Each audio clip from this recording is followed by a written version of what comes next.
De ahí que el político a lo que más ansía es a totalizar el Estado. Ya sé que son unas afirmaciones un tanto tajantes las que estoy diciendo, pero es que es así. Es decir, si a un político o a la política la dejamos vía libre y no le ponemos coto, la política termina adueñándose de nuestra vida. Termina diciéndonos qué es lo que tenemos que hacer, cuándo tenemos que hacerlo y peor aún, qué es lo que está bien y lo que está mal.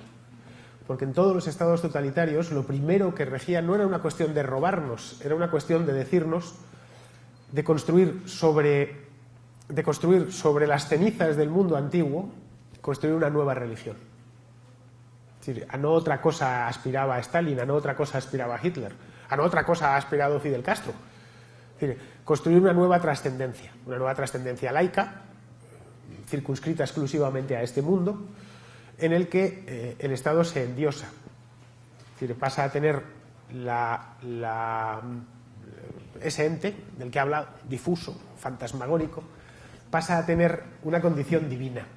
Y los que lo manejan, los que lo gestionan, pasan a ser dioses. En un Estado totalitario, el que manda es lo más parecido a un dios sobre la faz de la tierra. Porque además no lo hace en nombre de Dios, lo hace en nombre del pueblo. Es algo tremendamente, es de un refinamiento y de una sofisticación que a Luis XIV o a Felipe II o incluso a Gengis Khan les hubiera sorprendido.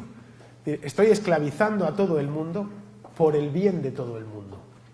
Cuando Gengis Khan recorría las llanuras asiáticas e iba esclavizando a los pueblos que se encontraba, él sabía que los esclavizaba. Cuando los romanos invadían, el Imperio Romano invadía una región en Europa, no lo sé, las Islas Británicas, lo que hacía era pues reducía a los que se rebelaban a la esclavitud, los mandaba a luchar como gladiadores en el circo romano, es decir, los reducía a condición servil y sabía que no estaba haciendo bien, no estaba haciendo bien, no tenían, en el Imperio Romano carecían de la misma moral judio-cristiana que tenemos nosotros, pero bueno, consideraban que eso era una cuestión de vida o muerte. Había un dicho en Roma que era vae victis, hay de los vencidos, ¿no? Sabían que la venganza iba a ser implacable. Bien, los soviéticos no tenían ese problema moral, ese dilema moral.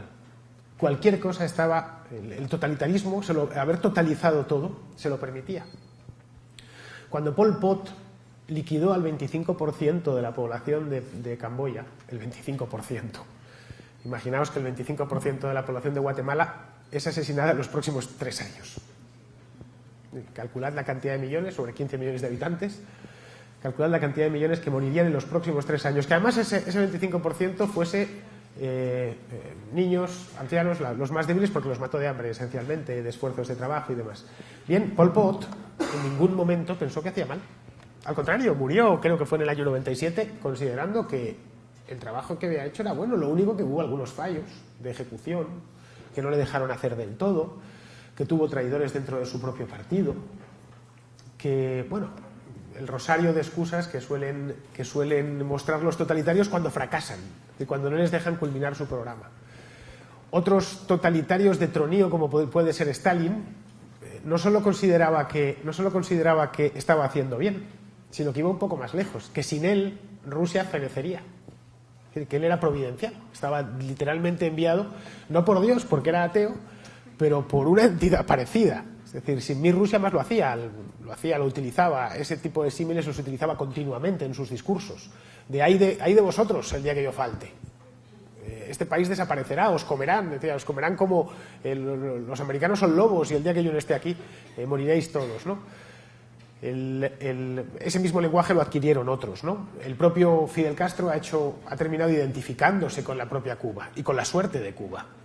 Vamos, en una palabra, por decirlo de algún modo, él es Cuba y Cuba es él, porque él representa al Estado y el Estado lo es todo. Es decir, el argumento, como veis, es circular.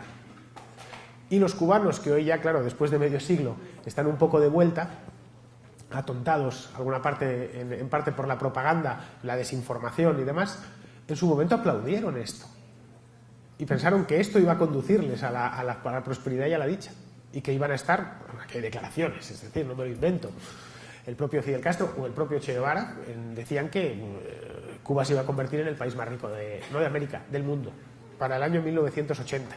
En el año 1980 lo que era el país más pobre de América después de Haití, ¿no? Y lo sigue siendo. Y por supuesto los cubanos pasaban hambre, algo que no había sucedido jamás en Cuba, que la gente pasaba hambre porque es una isla muy rica, un poco como Guatemala, tiene un clima muy benigno y se puede cultivar cualquier cosa, y además no podían salir de la isla. Es decir, el paraíso se había transformado en una pesadilla. Claro, pero para entonces ya es tarde, porque como os decía hace un momento, el beneficiario del totalitarismo es el político, exclusivamente el político, y el político no quiere soltar. Es decir, jamás, a no ser que se lo quiten de las manos o que se den casos de que aparezca un reformista especialmente bien intencionado, como fue el caso de Mikhail Gorbachev, un político que dispone de poder no lo va a ceder, a no ser que se lo arrebaten.